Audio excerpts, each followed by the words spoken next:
During the summer of 2021, an unprecedented event occurred in the United States where modern military aircraft, including 4 A-10 Warthogs and 2 C-146 Wolfhounds, landed and took off from a public highway designed for cars in Michigan, marking the first such incident in U.S. history. What was even more remarkable was that the organizers of this landing were able to locate a smooth stretch of road without any potholes.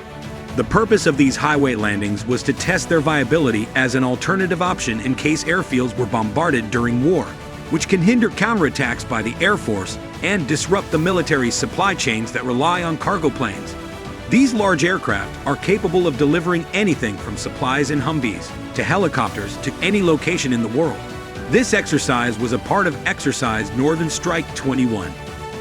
The loss of the ability to operate airplanes has a significant psychological impact, which is why the recent highway landings in the U.S. were performed as a backup plan. However, the idea of using highways as airstrips is not new. In the Cold War era, NATO conducted a military exercise called Highway 84 in Germany, where a section of the Autobahn was turned into a landing strip in case of air-based destruction by the Soviets. The plan was to quickly convert predefined sections of road into a functional airstrip. During this exercise, a temporary air traffic control tower was set up to facilitate the landing, servicing, and takeoff of various aircraft, including smaller fighter and ground attack planes, as well as fully loaded cargo planes. It is important to note that after the Cold War ended and the Soviet Union dissolved, the Autobahn was never used as an operational runway. However, this was not the case in Ukraine during the Russian invasion in 2022, which may have ended by the time you are reading this. In fact, Ukrainian planes have been seen landing and taking off from roads. Fortunately, Ukraine had upgraded and constructed over 8,700 miles of roads under the Large Construction National Program, leading up to the invasion. If an airfield were to be bombed, one of the first steps to getting it operational again is not to immediately start repairing the damage. Instead, explosive time fuses are used to help rebuild an already bombarded airfield. These explosives are detonated, clearing the way for reconstruction in a uniquely American way. After an airfield has been attacked, there is a risk of unexploded ordnance and other hazards present on the ground. To deal with this issue, the Explosive Ordnance Disposal (EOD) team is typically in charge of removing and disposing of any remaining explosives. However, collecting unexploded ordnance is a time-consuming task, which is not suitable for an airfield that needs to be repaired quickly. To address this issue, Rapid Explosive Hazard Mitigation, REEM, is used, which involves clearing large swaths of ordnance quickly using heavy equipment.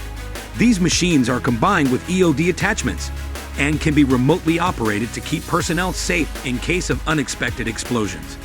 After remote mass mechanical clearance, any remaining unexploded ordnance needs to be neutralized using small explosives to target small ordnance that cannot be dealt with manually.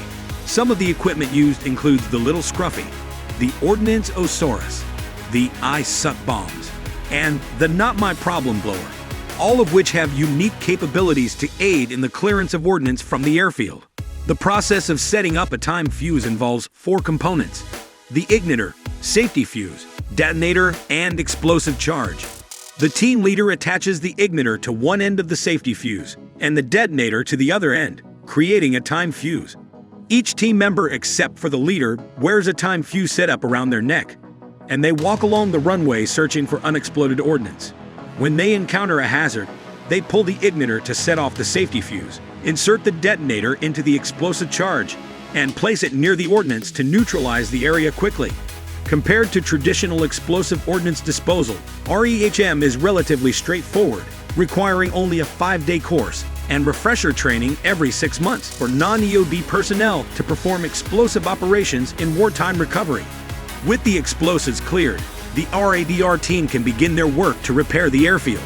The RADR team's process for repairing a damaged airfield involves removing debris, marking damaged areas, cutting them with a diamond saw, breaking them down, filling with materials such as crushed limestone, compacting, and adding a cap of either rapid-setting concrete or a polymer mat. Load testing ensures the repair can handle pressure before resuming operations, which can happen within 2 hours after the concrete sets. The repaired section can handle 9,000 C, enough for 3,000 airplane runs, and the entire airfield can be fixed in under 7 hours. In order to provide a more realistic scenario for the RAVR team, some suggest that they should practice fixing craters on the streets of Detroit.